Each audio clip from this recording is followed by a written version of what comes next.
Retro. Yeah. Electro. Tech.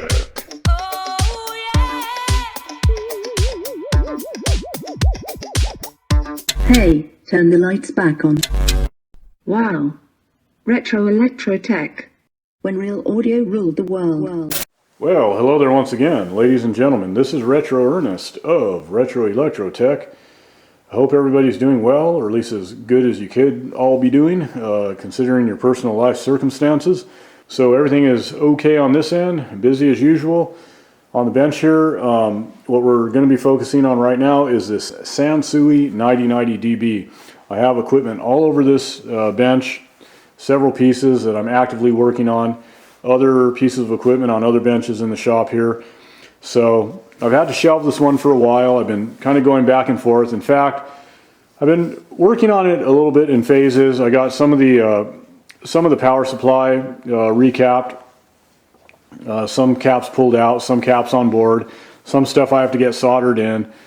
I have the driver board down here that I mostly have recapped. There's not a lot of caps on this board. I have a couple caps here that I didn't have in stock that I have off to the side and all that. But I'll touch more on this in a little bit. But anyways, yeah, some of the work has already begun, but I've had to divert and work on stuff that I could get in and out a lot quicker in order to keep the bills paid, keep the lights on, and then balance the rest of my workload and life and all that stuff. So yeah, I've had to kind of work on this in phases, but I'm back on it as a point. You can see I have all the control boards hanging out, and what I'm about to do there is I'm going to start marking wires and desoldering wires from the boards and get most of these boards, the bigger boards, out of here so that I have better access in there to, again, you know, pull the big filter caps out. And there's a couple of 80 volt 12,000 mic cap cans you know, behind here. So it's just a little bit easier if I have a clearer shot, of course. And on that note too, you know, some pieces of equipment, you know, it's pretty easy to pull the boards, kind of scoot them out of the way and do the work that you need to do on the controls and so forth without really running the risk of popping wires off of boards and all that. However, in a unit like this where the boards are kind of densely stacked and, you know, you have quite a spaghetti factory in here, you have to really be careful that when you're kind of clawing your way through and moving stuff back and forth and working in here, that you don't start finding mystery wires that have popped off that are hanging and all that. That's why it's a good idea in equipment like this to deliberately go in and mark your wires, make notes of where things go and all that jazz.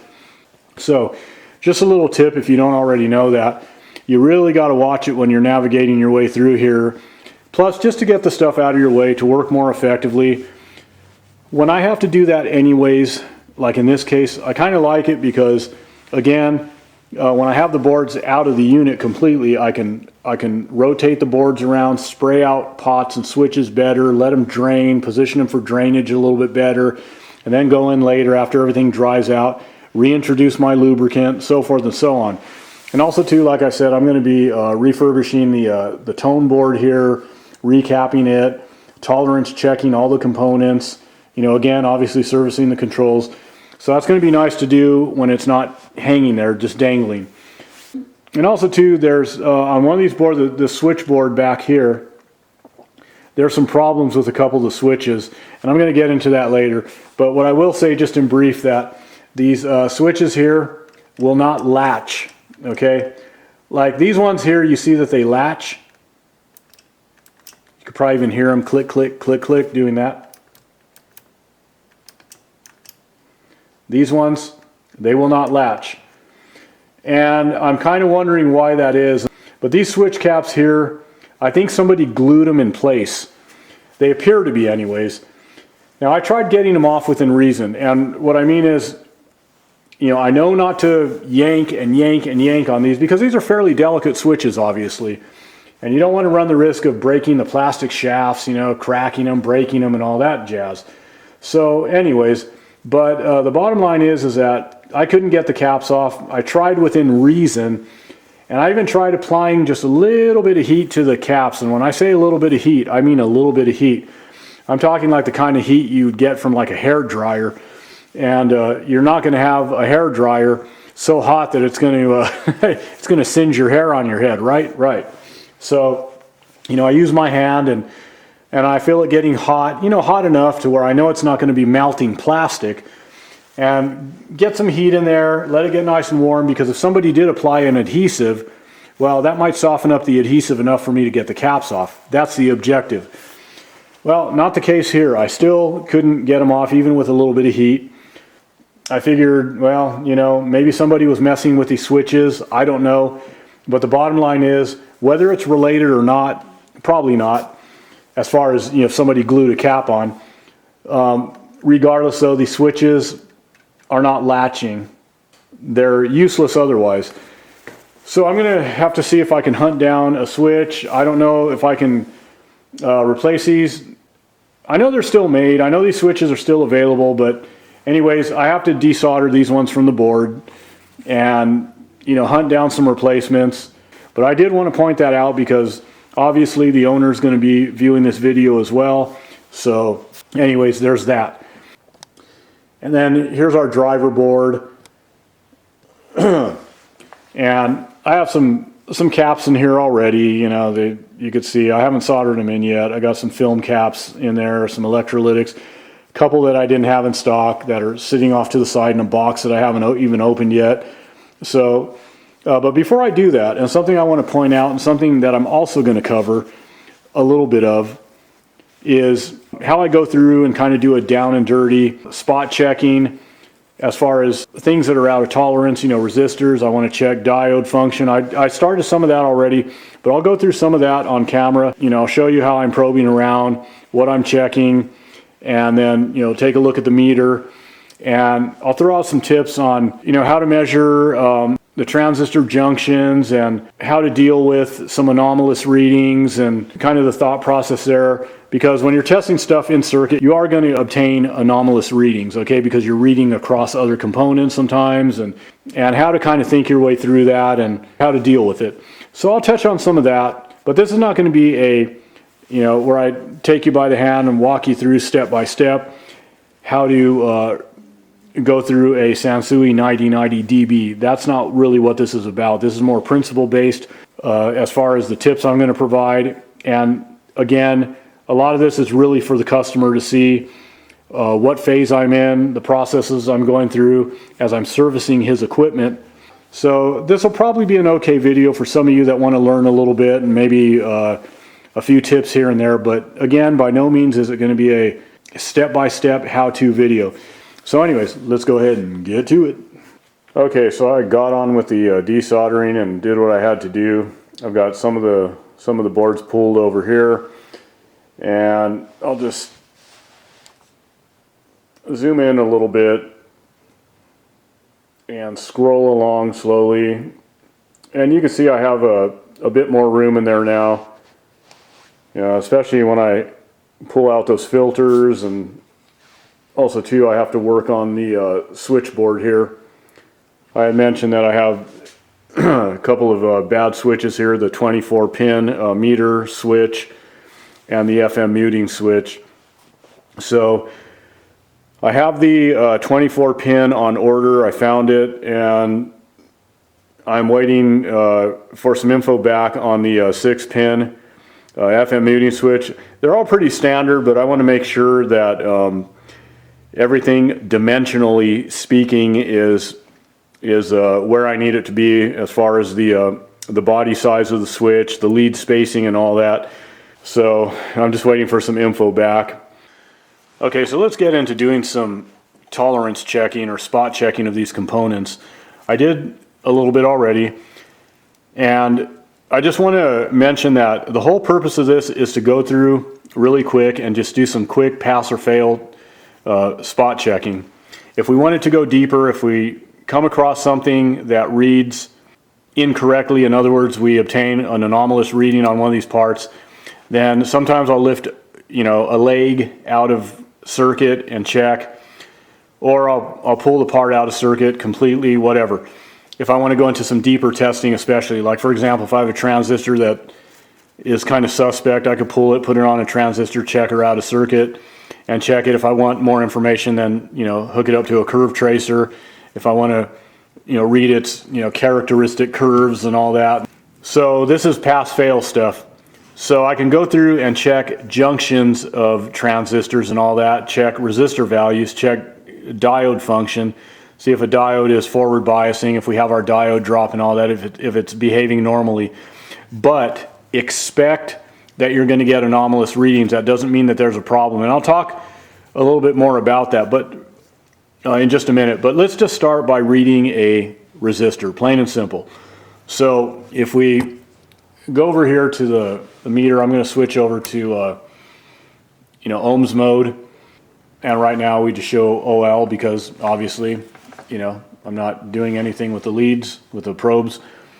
So back over here on the board, let's just start by checking this resistor here. I'm not going to get into the colored bands and show you guys how to read those. Some of you guys already know that. If not, there's a lot of information out there on that, so I'm not going to reinvent the wheel, but I will call out the values and so forth, but I'm not going to go through every single component on the board.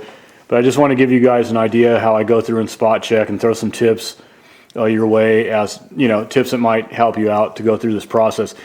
So this resistor here, I'm reading, this is a, by the way, this is a 3800 ohm resistor. We have our orange, white, red, okay, and then a gold band indicating our tolerance. That's our tolerance band, so 5%. So we should be reading within 5% of 3800. So I'm reading 3785, okay.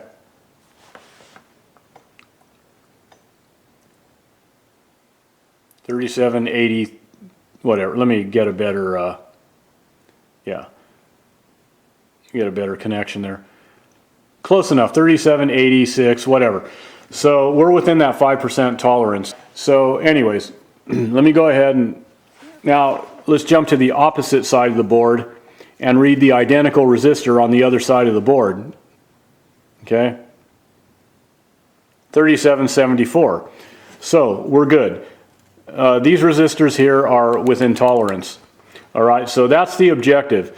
And, you know, we'll go through and read a couple other parts here on camera, and I'll talk about a few things there. So let's move into a little different territory here and read these diodes. So let me go ahead and switch over here to diode mode. Okay, this little symbol here, or maybe you can't see that because of glare. With that little diode symbol there. Okay, and all the modern multimeters and all that have all these settings, so no big deal. So in diode check mode, we're going to go over here and we're going to check some diodes. So we have a couple little diodes here. So I'm just going to, let me, so we just want to read across this diode's junction here and see that it has that drop, and we do. It's forward biasing, 0.629. Okay, so let me, 0.629, okay. And then the next diode, the one next to it. Oops. I had my probes switched around in reverse, and I wasn't reading anything, and that's what we should get. We shouldn't get anything when we're reading in reverse. Okay, 0.637. Okay, our forward drop. So, and I'm not going to keep switching back and forth, but I'll do it a few times. I don't mind. But anyways, 0.637. So these diodes are looking good. They're doing what they're supposed to be doing. Now sometimes, depending on where they are in circuit and what else is in circuit, and if they're reading across something else, you'll get some funky readings, and that's what you know, we have to kind of suss out, is if the anomalous reading we're getting is on account of a problem or because we're reading across something else. In circuit testing is just that way. But here's a good thing, and here's where, here's a tip that might help some of you out, is that if you look at this board, there's two sides to it, and both sides, if you split it literally right down the middle here, the two sides are mirror images of one another. This is a stereo amplifier, the driver board, stereo amplifier, stereo receiver, whatever, and the good thing about that is that it aids you a little bit in comparing two identical parts on either half to see if you're getting that anomalous reading on both parts, on each side of the board, which will kind of help you to conclude that, yeah, that's probably normal because, I'm getting that same anomalous reading on both sides. But if in doubt, just lift a leg out of circuit, pull the component out of circuit and check it. And then you'll have more information. You have two sides to compare with when you're going through and checking things out. So, for example, let me read a couple of transistors here, and we'll see if we get some anomalous readings. I don't know what that is right there. Let me see. So these two here, and let me let me get my magnifier in here. And what does it say? 2SA 733. So, and let's make sure that both of them are the same, because make sure that somebody wasn't in here, substituting parts and all that. Yeah, the other one, it's identical part on the other side of the board is also a 2SA 733. So that's a PNP transistor. And that being said, let me get my light in place a little bit better here. So in a PNP, we want to place our negative lead here on the base. Okay. And then we're going to go from base to collector, then base to emitter. So here's our collector here.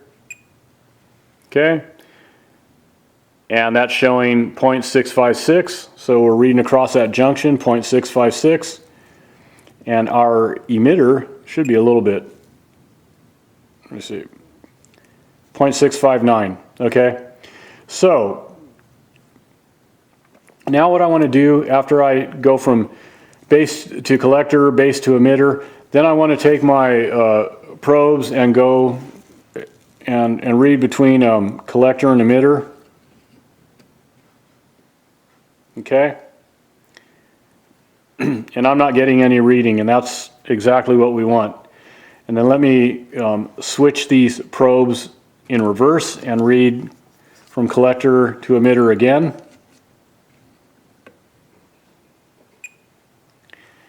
And I am getting something. Now, if I had this transistor pulled from circuit, let me see. Okay, I'm reading 0.811. Now, if I had that transistor pulled from circuit, I wouldn't be getting that reading, okay? You shouldn't get anything between the collector and emitter junctions in either orientation, probe orientation, okay? But let's see if that's on account of a problem with this transistor, these junctions, or if that's just the way it is because I'm reading across something else or whatever. So let me do the same test on its neighboring transistor. It's, same transistor, just the other side of the board, okay? So let me get my base on the, my negative probe on the base, because this is a PNP. And let's go ahead and read that base to collector, 0.662, base to emitter, 0.664, okay? And now let me do that same collector to emitter reading, okay? In one orientation, I'm reading nothing, it's just OL. Now let me swap these probes around and read the collector and emitter again.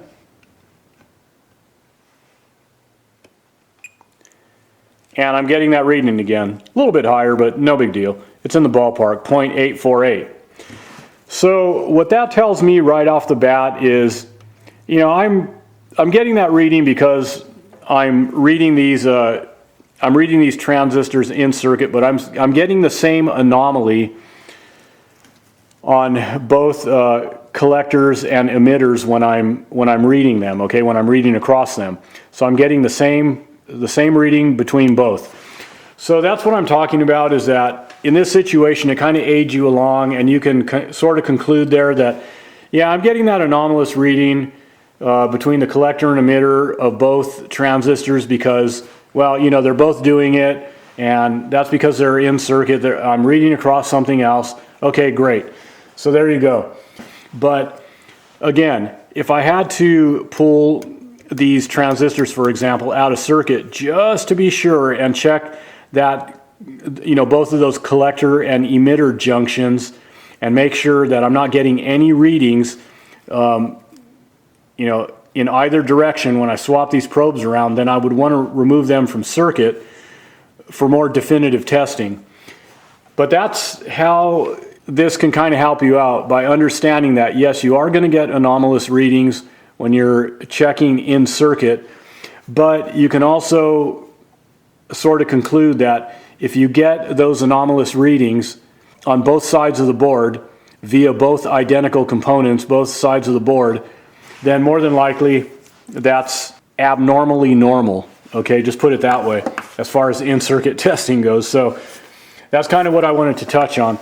So like I said, I already had gone through and tested a lot of these. I'm going to go through and work on these a little bit more and do some spot checking. I'll be done with these in no time once I stop talking about it and just get to it and turn off the camera. And there you go. So I'm just going to stop testing on this board for now. And let me just go over and talk about a few other things here before I close this section out. All right, so it's pretty much the same thing. I'm going to be doing the same stuff on all these boards. I'm going to be going through and tolerance checking. This board is going to be completely recapped, and I'll probably in the next video I am going to roll some footage on that as I go through and also service these controls, these switches, these pots and whatnot. I'm going to go into a really deep servicing of these controls. And I'm going to do a lot more tolerance checking of components on this board. You know, get this board all recapped. Really go through all of the boards that I have access to that I'm going to be working on and working around. I'm going to make it a point to really go through and check solder joints really good, because this era of equipment has a lot of issues, usually in a lot of cases, with bad connections, funky solder joints. I've already spotted on some of the boards, I've already spotted some really funky solder joints. There has definitely been people working in here that didn't do the best work, which, you know, it happens. That's the way it goes. You know, same thing on this board.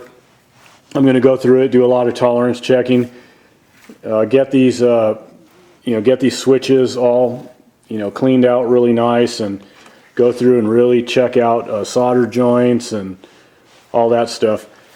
There is a lot of work to do in this unit. I'm uncovering more and more stuff. So anyways, guys, I'm going to end this one here, and as I always say, peace, love, music, and the vintage audio that brings it to your ears. Till next time, y'all take care. This has been a Spinning Head production.